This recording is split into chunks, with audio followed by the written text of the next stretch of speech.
The rifle was already loaded. Hassan had checked it twice before he left the safe house, the way he always did, because a jammed weapon meant a dead man, and dead men did not get paid.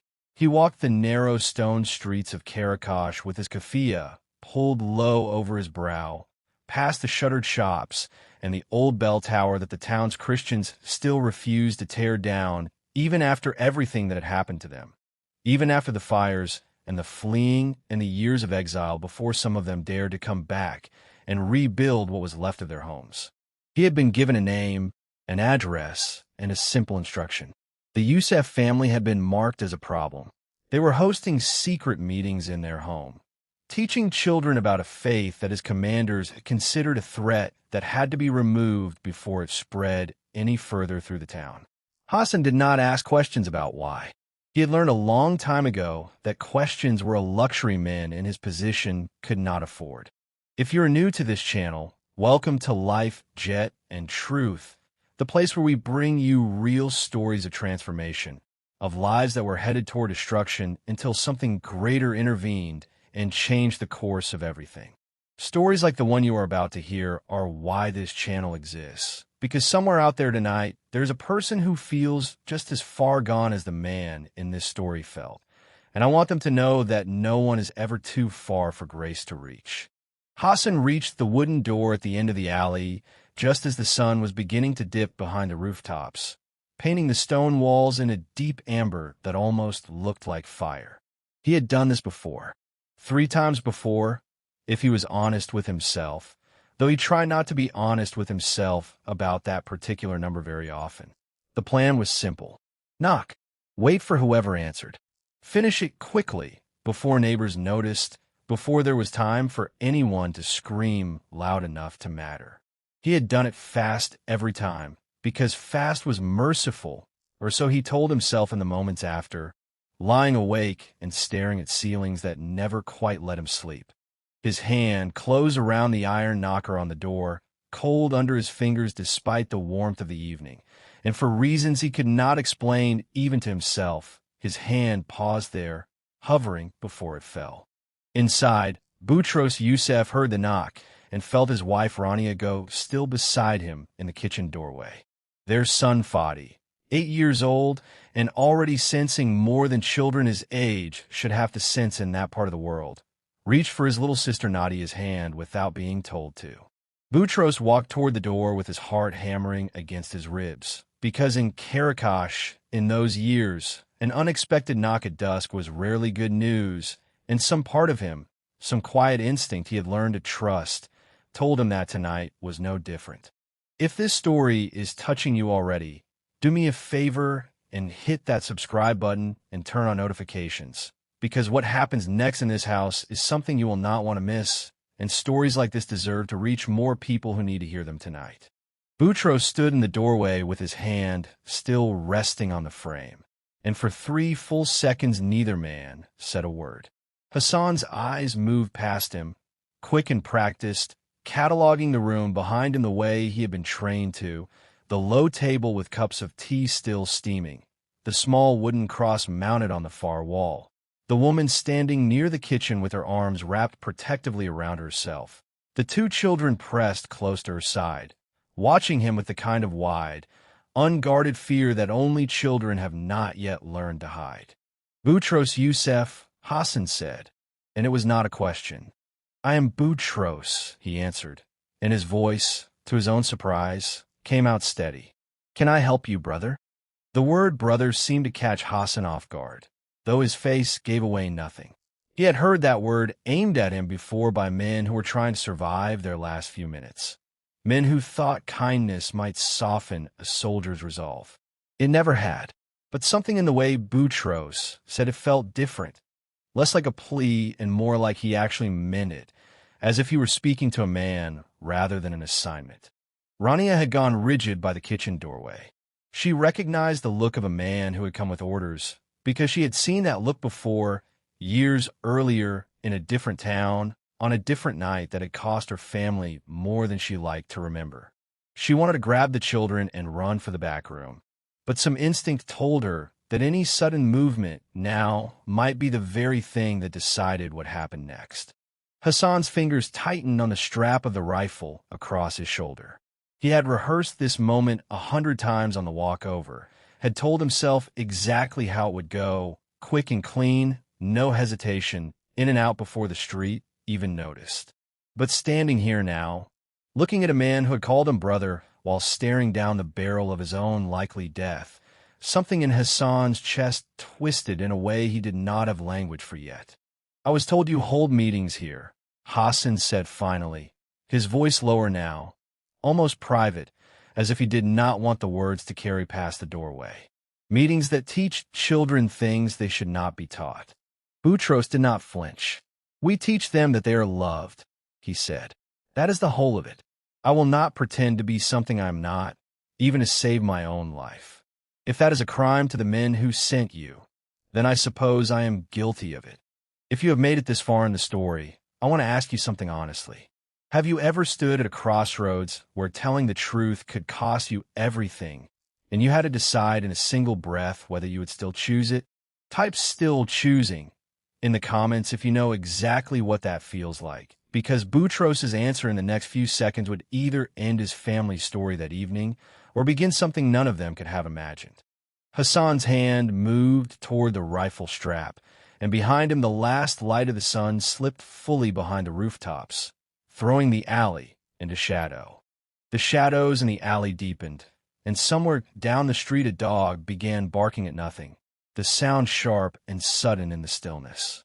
Hassan's hand had closed around the rifle strap, but it had not moved further, and he seemed almost startled by his own hesitation, as though his body were waiting on some signal his mind had not yet given.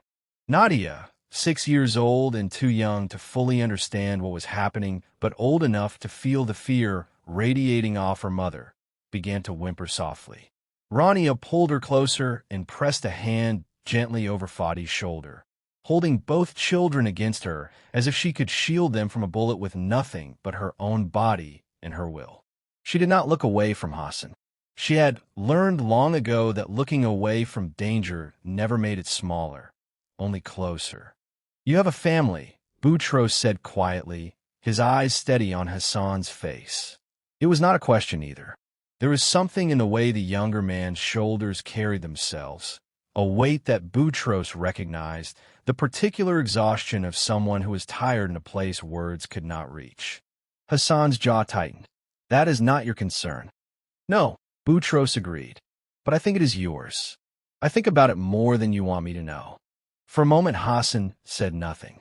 His eyes flicked, almost involuntarily, past Boutros again, to the wooden cross on the wall, to the 2 cups of tea going cold on the table, to the children who had not run, who could not run, who simply stood there watching him with faces that held no hatred in them at all, only fear, and beneath the fear, something that unsettled him far more, a kind of stillness, as if they somehow believed they were not truly alone in that doorway. He thought of his own mother's house in Mosul, long since reduced to rubble. He thought of the boy he had been before the war took that boy away from him piece by piece, assignment by assignment, until there was almost nothing left of who he used to be. He thought of how many doors, just like this one, he had already knocked on, and how none of the faces on the other side of those doors had looked at him the way this family was looking at him now.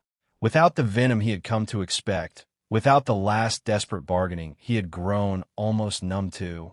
"Why are you not afraid?" Hassan asked, and the question came out rougher than he intended, almost angry, because some part of him needed an answer he did not yet understand he was asking for.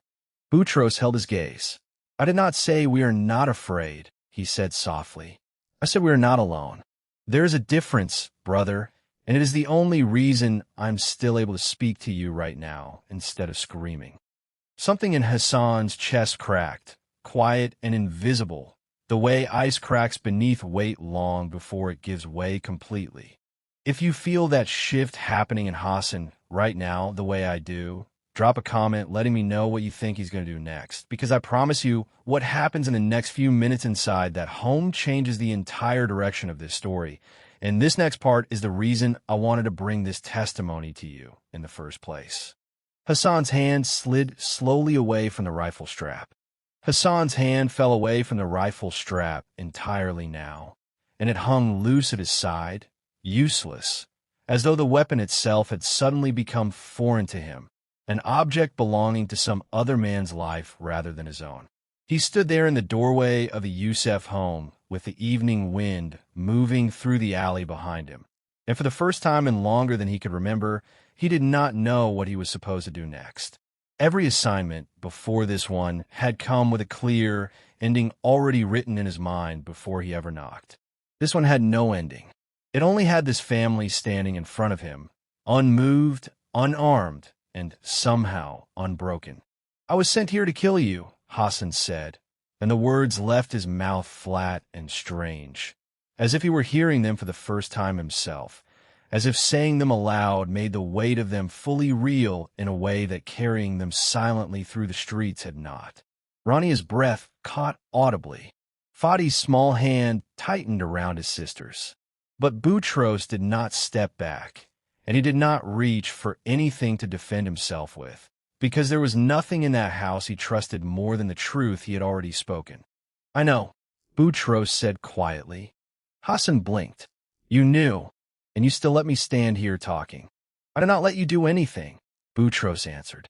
"I only refuse to let fear be the last thing you saw in this house tonight. Whatever you decide to do in the next moment, brother, I wanted you to at least see something different first." The word brother again. It landed differently this time, heavier, like it was reaching for something buried under years of rubble in Hassan's chest that he had long since stopped trying to dig out. He thought of every door before this one, every family that had begged, that had wept, that had offered him money or pleaded for their children while he stood there feeling nothing at all, because feeling nothing had become the only way he knew how to survive what he was ordered to do. And yet here, in front of a man who had every reason to hate him, who had every reason to slam the door and pray it would hold, Hassan felt something crack open inside him that he had no name for. His eyes moved to Nadia again, still pressed against her mother's side, still watching him not with hatred, but with something closer to sorrow, as if some part of her small heart understood that the man standing in her doorway was more lost than dangerous. And Hassan, standing there with a loaded rifle on his shoulder and blood already on his hand from doors that had come before this one, felt his knees nearly give out beneath him. "I do not know how to stop," he said, and his voice broke on the last word, cracking apart the careful control he had built around himself for years. "I do not know who I am if I am not the man who does this." Boutros stepped forward, slowly, deliberately, close enough now that he was within arm's reach of the rifle, close enough that if Hassan had wanted to end it in that instant, nothing could have stopped him. But instead Boutros simply reached out and placed a hand on Hassan's shoulder, the same shoulder that carried the weapon, and said the words that would follow Hassan for the rest of his life. "You do not have to know who you are tonight. You only have to decide who you are not going to be anymore." If those words just hit you the way they hit me the first time I heard this testimony, I want you to pause for a second and really sit with them, because I believe someone watching this video right now needed to hear that exact sentence tonight. Comment who I'm not going to be, if that's you. And let's keep going together, because Hassan's next move is the moment this entire story turns. Hassan's legs finally gave out from under him, and he sank to his knees on the stone step of the Youssef family's doorway, the rifle sliding from his shoulder and clattering softly against the ground beside him. And for the first time in years, he began to weep. For a long moment, no one moved. Hassan knelt on the cold stone with his forehead nearly touching the ground, his shoulders shaking with a grief that seemed to be pouring out of some deep-buried place all at once. Years of it, more than any single evening, should have been able to hold. The rifle lay beside him, forgotten. In the doorway, Rania finally released the breath she had been holding since the knock first came, though she did not yet let go of her children. Boutros knelt down beside him, not touching him at first, simply staying close, the way a person stays close to someone standing at the edge of something they cannot walk back from alone. "Come inside," he said gently. "Whatever else is true tonight, you should not be out here alone with this." Hassan lifted his head, and his eyes, red and wet, searched Boutros's face for some trick, some trap, some reason this could not be as simple as it seemed. He had spent years learning that kindness in his world was almost always a lie wrapped around a blade. But there was no blade here, only an open door, and a family who by every reasonable measure should have wanted him dead, instead choosing to make room for him at their table. Rania stepped aside from the doorway, and though her hands trembled slightly as she did it, she did not hesitate. "There is tea," she said quietly. "It has probably gone cold, but I can make more." Hassan rose slowly, unsteady, leaving the rifle exactly where it had fallen on the stone step, as if some part of him already understood he would not be picking it back up again. He followed Boutros inside, past the small wooden cross on the wall he had noticed earlier, past the low table where Fadi and Nadia now sat pressed against their mother on a cushioned bench, still watching him, though the fear in their eyes had softened now into something more like careful curiosity. He sat where Boutros gestured, at the low table, his hands folded in his lap because he did not know what else to do with them, hands that had done things in the dark that he had never spoken aloud to another living soul.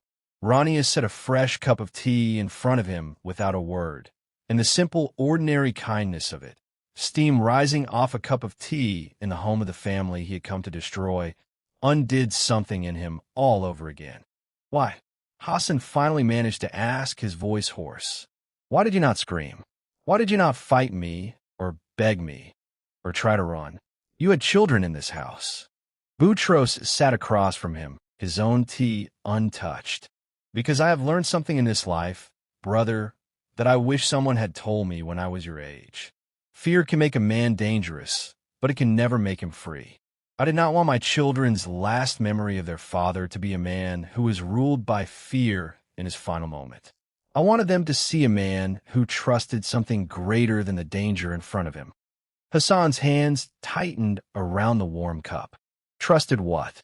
"That is what I would like to tell you," Boutros said, leaning forward slightly, "if you are willing to stay a little while longer and let me.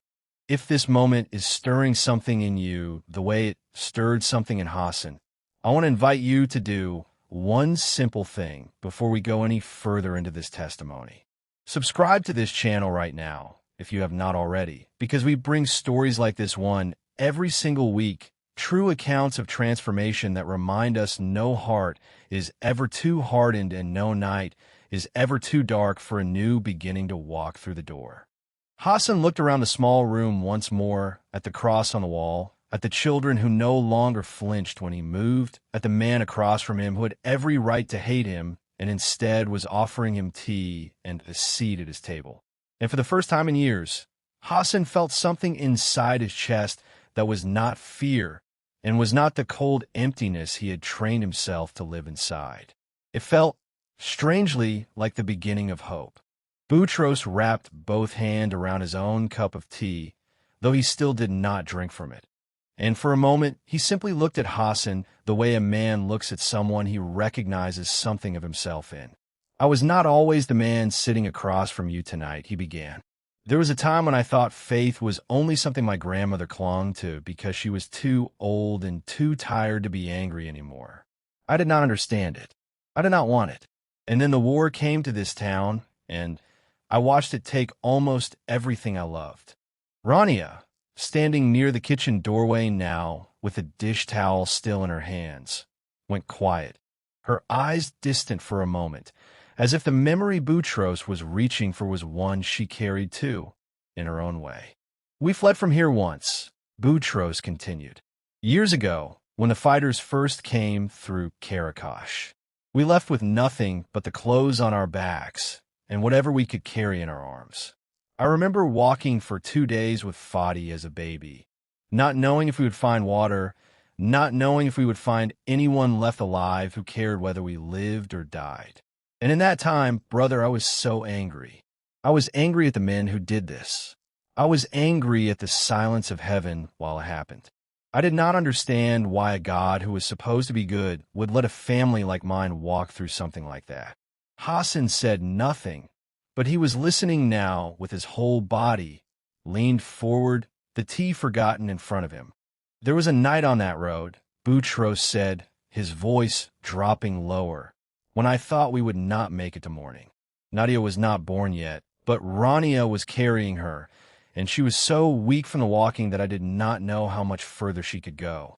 I remember sitting beside the road in the dark, holding my son, certain that this was where our story would end. And I prayed, not because I believed, but because I had nothing else left to do.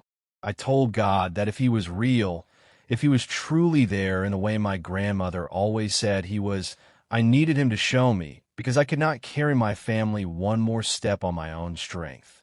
He paused, and something in his eyes shifted, softened, as though he were back on that road again, even as he sat safely at his own table.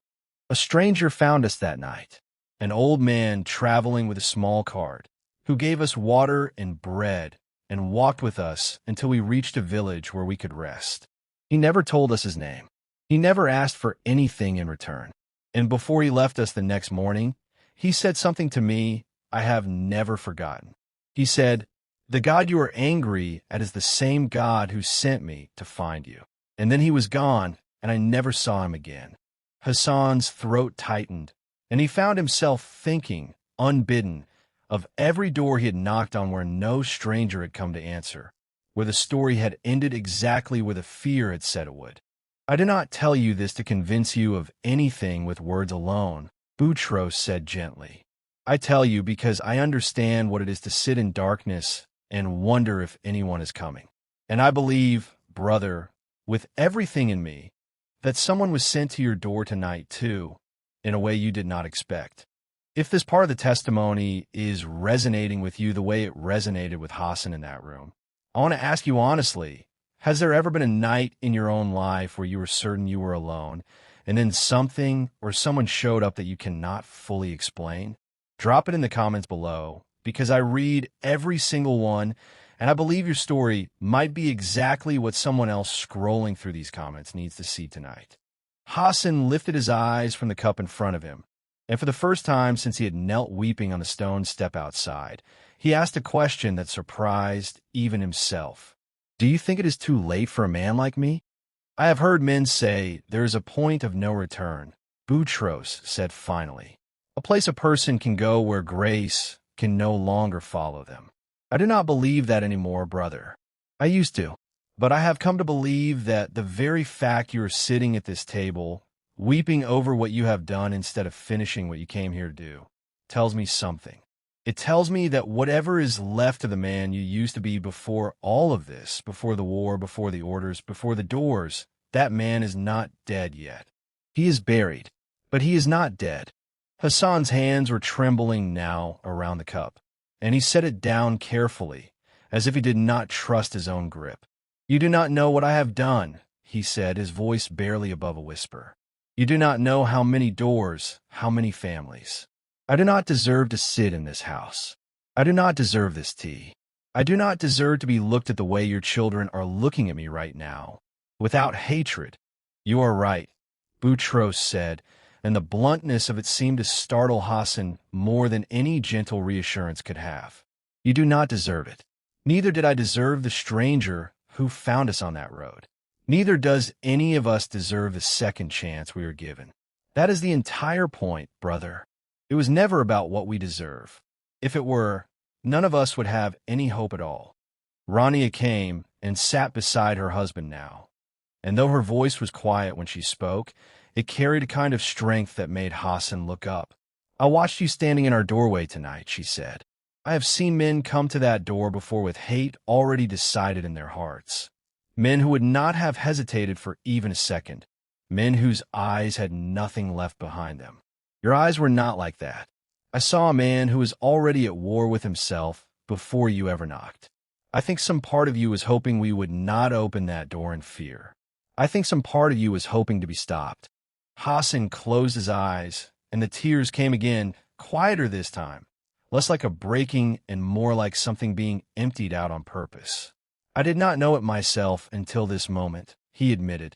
I told myself I came here to finish an assignment.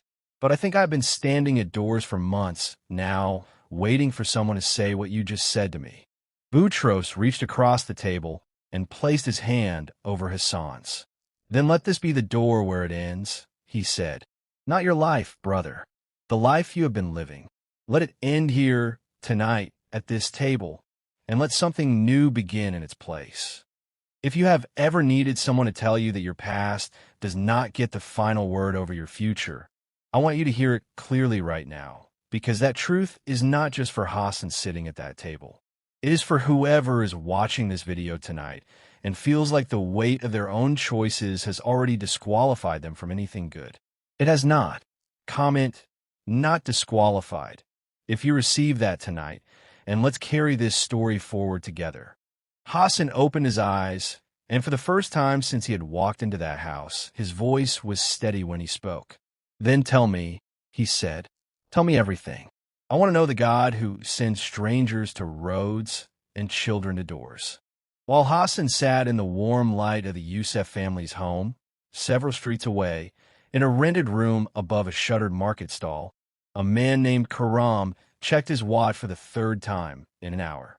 Karam was the one who had given Hassan the assignment, the one who expected a brief message within the hour confirming the job was finished, the kind of message that had always come without fail, without delay, in every assignment before this one.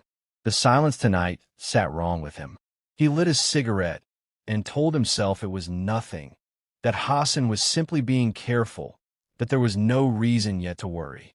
But somewhere beneath that thin reassurance, a colder thought was already forming, one that would not fully surface until later that night when the silence stretched past what carefulness could explain. Back at the table, none of this reached Hassan yet, and for now it did not need to, because something far more important was happening in that small room lit by a single lamp and the last warmth of 2 cups of tea.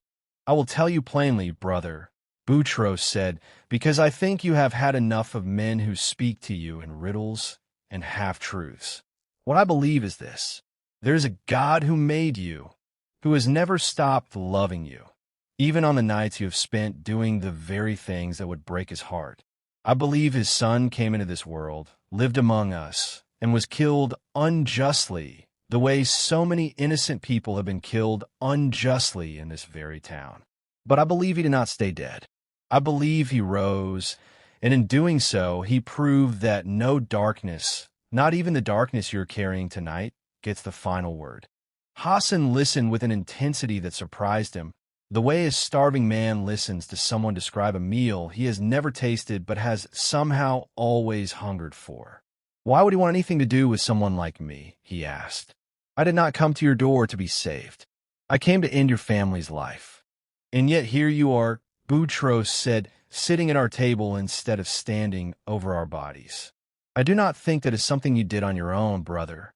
I think something reached you tonight before you ever reached our door." Fadi, who had been quietly listening from the cushioned bench with his sister, spoke up in the small, unguarded voice of a child who has not yet learned to filter what he says. "Baba says God finds the lost sheep even when it runs far away," he offered, looking at Hassan with none of the wariness an adult might have held on to. "Are you the lost sheep?" The room went still, and then Hassan let out a broken, disbelieving laugh through his tears, the first sound close to laughter he had made in longer than he could remember. "Yes," he said quietly, looking at the boy. "I think I am." Rania reached over and squeezed her son's shoulder gently, her own eyes wet now too, and Boutros smiled at his son with a pride that had nothing to do with the danger that had walked through their door that evening and everything to do with the simple, piercing truth a child had just spoken without fear.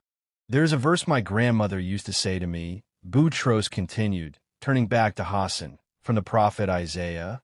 She said, 'Though your sins are like scarlet, they shall be as white as snow.' I did not understand it as a boy. I understand it now more than I ever have, sitting here with you tonight. Grace does not ask what color the stain was before it washes it out. It simply washes." Hassan lowered his head, his voice barely audible. "I want that," he said. "I do not know how to ask for it properly. I do not know the words." "There are no proper words," Boutros said gently. "There is only honesty. Tell him what you told me. That is enough to begin. If you feel the weight of this moment the way I do, I want to pause here and say something directly to you. If you have never taken that step yourself, if you have spent years carrying something you believe is too dark to ever be washed clean, tonight can be the door where that ends for you too, exactly like it is ending for Hassan.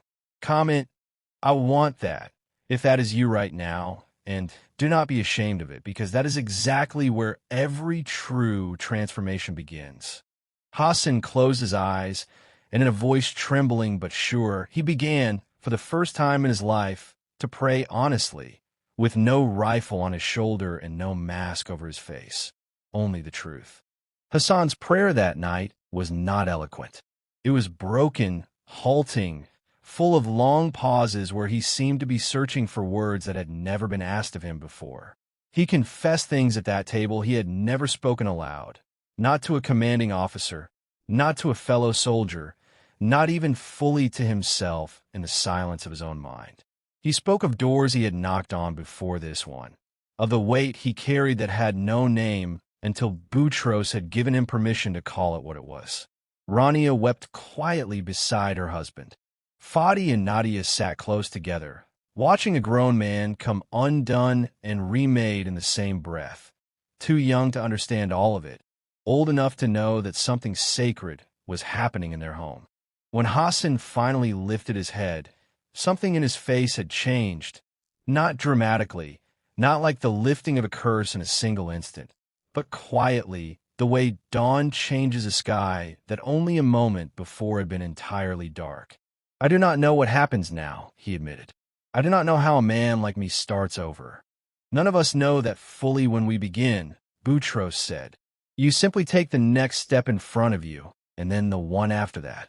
But the next step, as it turned out, was going to arrive faster and with far more danger than any of them expected. Across town, Karam had stopped waiting.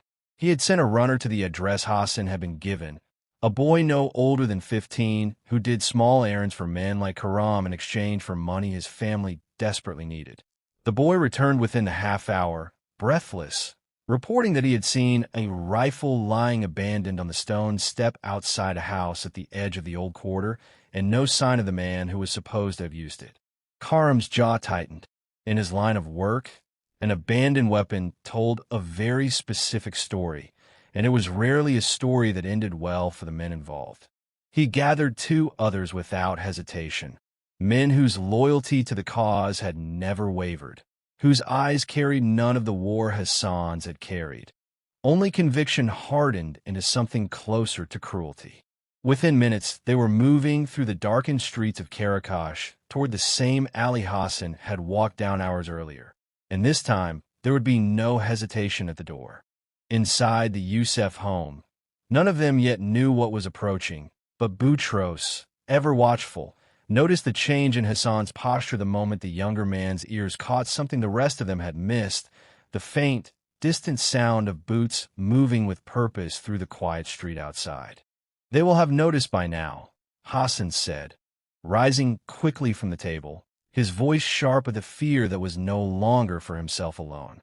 I did not report back. They will come looking, and when they find me here, they will not knock the way I did. Boutros rose as well, his hand instinctively moving toward his wife and children, though there was nowhere in that small house to hide them from men who already knew the address. How many? He asked, steady despite the sudden danger closing in around his family. Enough, Hassan said grimly, and they will not hesitate the way I did. If you have ever felt like the moment you finally chose to change your life was the very moment everything around you seemed to fight back the hardest, I want you to know that is not a coincidence, and it is not a sign that your choice was wrong. It is often a sign that something real just happened, something worth fighting to protect. Stay with me through this next part, because what Hassan does next will show you exactly what a changed heart looks like under real pressure, and I believe it will leave you speechless. Hassan turned to Boutros, his eyes clear now in a way they had not been even minutes earlier, the fear of a hunted man replaced by something closer to resolve. I know these streets, he said. I know how they think, because until an hour ago I thought the same way. Let me help you protect your family. It is the least I owe you, and it may be the first right thing I have done in longer than I can remember. There was no time to overthink a plan, only time to act on instinct. And for the first time in years, Hassan's instincts were no longer aimed at destruction, but at protection. He moved to the window and peered through the narrow gap in the shutters, counting the shapes moving through the shadows of the alley. 3 men, Karam among them, unmistakable even in silhouette by the way he carried himself, like a man who had never once doubted his own authority. Take your family to the back room, Hassan said quietly to Boutros. There is a window there that opens onto the neighbor's courtyard. Yes? Boutros nodded, startled that Hassan already knew the layout of homes in this quarter well enough to guess it correctly. Good. When I open this door, you go. Do not wait to see what happens here. Go. And you?